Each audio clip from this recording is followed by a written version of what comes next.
नमस्ते दोस्तों, कैसे हैं। शिक्षा विशालिनी में आपका स्वागत है। दोस्तों, हम लोग पढ़ रहे थे हमारा सेकंड चैप्टर मानव तंत्र। तो हमने देखा था कि मानव तंत्र में हमारे शरीर में बहुत सारे तंत्र होते हैं जो मिलकर हमारे पूरे शरीर की रचना करते हैं और उसे सुचारू रूप से संचालित करते हैं। उसमें से पहला तंत्र था पाचन तंत्र, जो कि हमने लास्ट 3 वीडियोस में कंप्लीट किया है। आई होप कि आपने वो तीनों पढ़े होंगे और आपको समझ आया होगा। मुझे कमेंट में लिख के बताइएगा। इसके बाद हमारा दूसरा तंत्र होता है श्वसन एवं श्वसन तंत्र। श्वसन तंत्र क्या होता है, हमारे शरीर में इसकी आवश्यकता क्या है, वो सब हम यहाँ पर देखने वाले हैं। उसकी संरचना और कार्य को भी हम यहीं पे पढ़ेंगे। तो दोस्तों, हम जो पढ़ रहे हैं वो है हमारा श्वसन तंत्र। अब जैसा कि मैंने आपको पहले वीडियो में पहली लाइन में बताया था कि जो हमारे शरीर को सुचारू रूप से चलाने के लिए हमें ऊर्जा की जरूरत होती है। किसकी जरूरत होती है? ऊर्जा की। और वो ऊर्जा हमें दो चीजों से मिलकर मिलती है। पहला होता है भोजन और दूसरी होती है ऑक्सीजन। भोजन हमें मिलता है, जो हम खाना खाते हैं वो भोजन होता है। जब वो भोजन शरीर के अंदर जाता है तो हमारा पहला तंत्र जो हमने पढ़ा था पाचन तंत्र, वो पाचन तंत्र इस भोजन को पचाकर ग्लूकोज में बदल देता है और वहां से हमें ग्लूकोज यानी कि भोजन की प्राप्ति हो जाती है। और दूसरा है ऑक्सीजन। ऑक्सीजन हमें मिलता है श्वसन तंत्र से। जब ये श्वसन तंत्र के माध्यम से हम ऑक्सीजन अंदर लेते हैं तो ऑक्सीजन और भोजन दोनों पहुंचते हैं एक साथ में मिलकर कोशिका के पास। किसके पास पहुंचेंगे?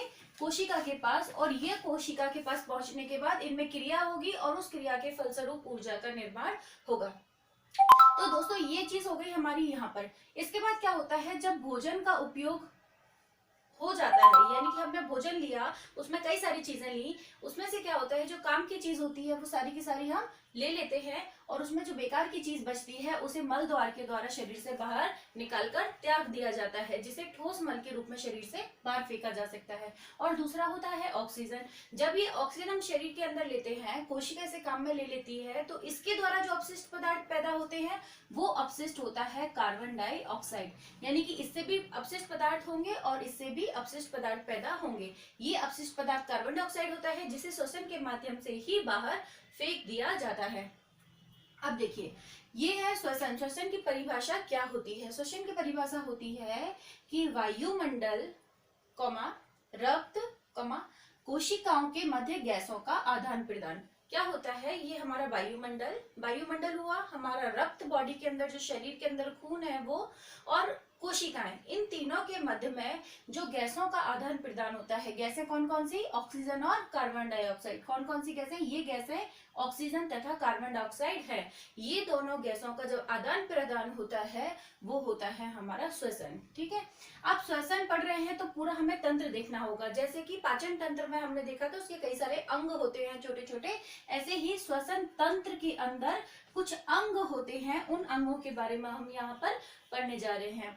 तो ये श्वसन तंत्र को हमने 3 भागों में बांटा है। सबसे ऊपरी भाग, निचला भाग और मांसपेशियां। तो ऊपरी भाग जो है ऊपरी भाग जो है उसके हमने कुछ भाग, ऊपरी भाग जो है उसके कुछ अंग हैं, जैसे कि नासिका, ये नाक जो होती है, मुख से भी कुछ लोग श्वसन करते हैं। जब सर्दियों में नाक बंद हो जाती है तो मुख से भी श्वसन किया जाता है। तो नासिका हुआ, मुख हुआ, ग्रसनी, स्वर यंत्र का एक दूसरा नाम होता है लैरिंक्स। ठीक है। निचले भाग के कुछ अंग होते हैं। आप ये ऐसे कैसे चार्ट बना के लिखेंगे? श्वास नली, श्वसनी, श्वसनिका और फेफड़े। और साथ में होती हैं कुछ मांसपेशियां जो इन सबको काम करने में मदद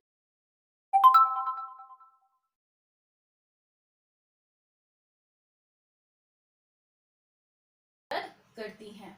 ठीक है। तो एक एक करके देखते जाएंगे अंग और उनके क्या काम है वो भी साथ में देखते जाएंगे। तो सबसे पहला भाग है नासिका। नासिका मतलब होती है आपकी नाक। ठीक है। अब नाक में क्या क्या होता है? एक जोड़ी नासा द्वार होते हैं। एक जोड़ी नासा द्वार का मतलब है कि एक इस तरफ और एक इस तरफ, एक जोड़ी, यानी 2 आपके नासा द्वार होते हैं। इससे वायुमंडल की ऑक्सीजन को खींचकर अंदर शरीर के भेजा जाता है। ठीक है। ये दोनों बीच में से एक हड्डी के द्वारा, पतली हड्डी के द्वारा सेपरेट होते हैं। यानी इधर का नासाद्वार और इधर का नासाद्वार एक हड्डी के द्वारा सेपरेट होता है, अलग अलग हो जाता है। इसके अंदर और क्या पाया जाता है? नासिका के अंदर महीन बाल पाए जाते हैं, छोटे छोटे बाल पाए जाते हैं। रक्त प्रवाह, यानी कि जो आपकी नासाद्वार है उसमें एक झिल्ली होती है, उस झिल्ली के जस्ट पीछे, जैसे आपका ये नाक है, ये बीच में से एक हड्डी के द्वारा सेपरेट किया है, ठीक है। तो यहाँ पे हड्डी के पास में और यहाँ पर दोनों साइड में आपकी एक पतली सी झिल्ली पाई जाती है। ये झिल्ली के पीछे की तरफ, यानी इस झिल्ली के अंदर, इधर में भी एक झिल्ली होगी दोनों नाकों की साइड में, तो इसके बीच में यहाँ पर रक्त की वाहिनियां पाई जाती हैं। कभी चोट लग जाती है नाक में तो खून निकलने लग जाता है, वो इन्हीं रक्त वाहिनियों में से निकलता है। और आखिरी पाया जाता है श्लेष्मा। श्लेष्मा वही एक चिपचिपा पदार्थ होता है जो कि हमारे अंदर जब हम वायु लेते हैं तो साथ में धूल के कण भी जाते हैं, क्योंकि हमारे वायुमंडल का जो निर्माण हुआ है वो कई प्रकार की गैसें एवं धूल के कणों से हुआ है। तो वो जब हम सांस लेंगे तो ऑक्सीजन तो जाएगी ही, साथ में धूल के कण नहीं जाएंगे।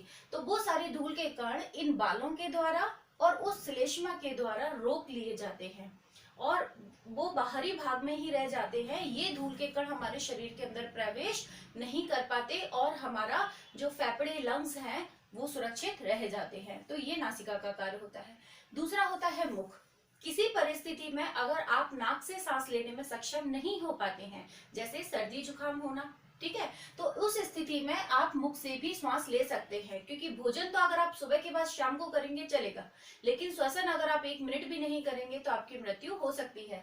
इसलिए एक हमारे पास ऑल्टरनेट होता है, एक उसका एक दूसरा हिस्सा होता है जहां से हम सांस ले सकते हैं और वो लगातार हम सांस, हमारा श्वसन चलता रहे, इसके लिए हमारे पास एक दूसरा अंग भी होता है, मुख। तो मुख बेसिकली श्वास लेने के लिए नहीं होता है, इससे सांस नहीं लेना चाहिए। क्यों नहीं लेना चाहिए? क्योंकि मुख के अंदर बाल या श्लेष्मा जैसी कोई संरचना नहीं होती है। तो ये क्या करेगा, जब आप वायुमंडल की ऑक्सीजन को मुख से लेने की कोशिश करेंगे तो साथ में धूल के कण भी चले जाएंगे। तो धूल के कण या परागण कण आपके शरीर के अंदर चले जाएंगे तो वो आपके फेफड़ों को खराब कर सकते हैं। इसलिए मुख तो सिर्फ इसलिए होता है कि कभी इमरजेंसी में अगर आप नासिका से श्वास नहीं ले सकते तो आप मुख से अपना काम चला सकते हैं, परंतु रोजमर्रा में हमें इसका प्रयोग नहीं करना चाहिए, ठीक है। तीसरा भाग होता है ग्रसनी। ये अभी आपको मैं डायग्राम से समझाती हूँ। क्या होता है कि ये आपको समझिए नासा वाला भाग है, ठीक है, नासिका। यहाँ से आपकी नासिका के 2 भाग हैं और ये अंदर जाके एक ही भाग में बदल जाता है। तो ये आपका नासिका का भाग हो गया, यहाँ से आपका मुख वाला भाग हो गया, ये वाला। ये दोनों वापस आके यहाँ जुड़ जाते हैं, ठीक है। जब ये यहाँ जुड़ जाते हैं तो इसके बाद आता है ये ग्रसनी वाला भाग। यहाँ से आता है ग्रसनी वाला भाग। हमने ग्रसनी में देखा था इसके 3 भाग होते हैं। एक तो नासाग्रसनी, पहला है नासाग्रसनी। नासाग्रसनी मतलब ये वाला भाग, ठीक है। दूसरा है मुखग्रसनी यानी कि मुंह वाला भाग, और तीसरा है कंठग्रसनी। कंठग्रसनी ये वाला भाग। कंठग्रसनी मतलब गले के अंदर। तो पहले नाक भी आपके गले के अंदर जाके जुड़ जाती है यहाँ से, और भोजन का जो भोजन आहार नाल है वो भी गले के अंदर जुड़ जाती है। तो नासाग्रसनी केवल नाक में होती है, मुखग्रसनी आपकी मुंह के अंदर होती है, और कंठग्रसनी आपके गले के अंदर होती है, जहां पर नासाग्रसनी और मुखग्रसनी दोनों आके जुड़ जाती है, ठीक है। अब ये जो कंठग्रसनी होती है, इस कंठग्रसनी से 2 नलियां निकलती हैं। एक निकलती है भोजन नली और दूसरी नली निकलती है श्वसन नली, ठीक है। तो ये दोनों नलियां चूंकि मुंह से भी जुड़ रहा है और नाक से भी जुड़ रहा है, तो यहाँ पर पाया जाता है एक घटी ढक्कन। ये एक एक्चुअली घटी ढक्कन एक प्रकार की पतली सी हड्डी होती है। तो ये होता है आपका घटी ढक्कन। घटी ढक्कन को वैज्ञानिक या अंग्रेजी में क्या कहते हैं, आप मुझे कमेंट्स में लिख के बताएंगे। तो ये हो गया है हमारा घटी ढक्कन। तो घटी ढक्कन क्या निर्धारित करता है? घटी ढक्कन हमें ये बताता है कि जब आप सांस ले रहे हैं तो ये सांस आपकी श्वसन नली के अंदर ही जाना चाहिए, और जब आप भोजन करेंगे तो भोजन आपका भोजन नली में जाना चाहिए, भोजन श्वसन नली में नहीं जाना चाहिए, और ऑक्सीजन आपकी भोजन नली के अंदर नहीं जाना चाहिए। तो ये डिसाइड करने के लिए यहाँ पर एक हड्डी नुमा संरचना पाई जाती है जिसे घटी ढक्कन कहा जाता है। तो आपके ग्रसनी के 3 भाग हो गए और आपका घटी ढक्कन हो गया, ठीक है। इसके बाद आता है स्वर यंत्र यानी कि लैरिंग्स, इसे इंग्लिश में लैरिंग्स कहते हैं। तो जब आप ये हटा देते हैं थोड़ा सा नलियां, यहाँ से समझ लेते हैं ये आपका हो गया ग्रसनी वाला भाग, यहाँ से 2 नलियां निकली हैं। तो अभी हम केवल बनाएंगे श्वसन नली, भोजन नली हम यहाँ पर नहीं बनाएंगे। यहाँ पे घटी ढक्कन ऊपर है और इसके साइड में भोजन नली है, वो हम यहाँ नहीं ड्रॉ करेंगे। अब क्या होता है, ये जब शुरू होती है आपकी श्वसन नली शुरू होती है, उसके पहले यहाँ पे एक छोटा सा भाग होता है। इस छोटे से भाग को स्वर यंत्र या लैरिंग्स कहा जाता है। ये लैरिंग्स आपकी 9 हड्डियों से, हड्डियां नहीं है, हड्डियों के टुकड़े हैं। तो उपास्थि कहते हैं इसे, अस्थि नहीं कहते, उपास्थि कहते हैं। तो ये 9 प्रकार की उपास्थियों से मिलकर बना होता है, यानी कि यहाँ पे 9 प्रकार की उपास्थियां पाई जाती हैं और साथ में एक श्लेष्मा झिल्ली पाई जाती है। ठीक है, श्लेष्मा की एक परत पाई जाती है, उस परत को कहते हैं स्वर रज्जु। स्वर रज्जु का क्या कार्य होता है, जब आप हवा को अंदर लेते हैं तो ये स्वर रज्जु हिलने लग जाता है, यानी कि ये जो झिल्ली है यहाँ पर, ये झिल्ली कंपन करने लग जाती है और इस कंपन से आपको आवाज आती है। यानी कि अगर हम बोलेंगे तो हमें स्वर रज्जु के माध्यम से सुनाई देगा। अब क्या होता है, देखिए जैसे आप कभी देखा होगा, आपने ढोलक बजाते हैं, तो जब ढोलक बजाते हैं तो आपने देखा होगा वहाँ एक कंपन होता है। ढोलक को अभी छुइएगा, कभी कोई बजाएगा तो, या फिर जैसे आप कोई बर्तन होता है स्टील का, आप कोई बर्तन लीजिए, उस बर्तन में जोर से टंग कीजिए, एक जोर से चोट कीजिए, आप उसको छू के देखिएगा, वहां पे कंपन होता है। तो अगर वो कंपन को रोक दिया जाए तो वहां से आवाज आना बंद हो जाती है। सेम आता है कि ये श्लेष्मा झिल्ली के अंदर भी कंपन होता है और उसके वजह से हमें आवाज आनी शुरू हो जाती है। तो यहाँ पर हमारे खत्म होते हैं ऊपरी भाग।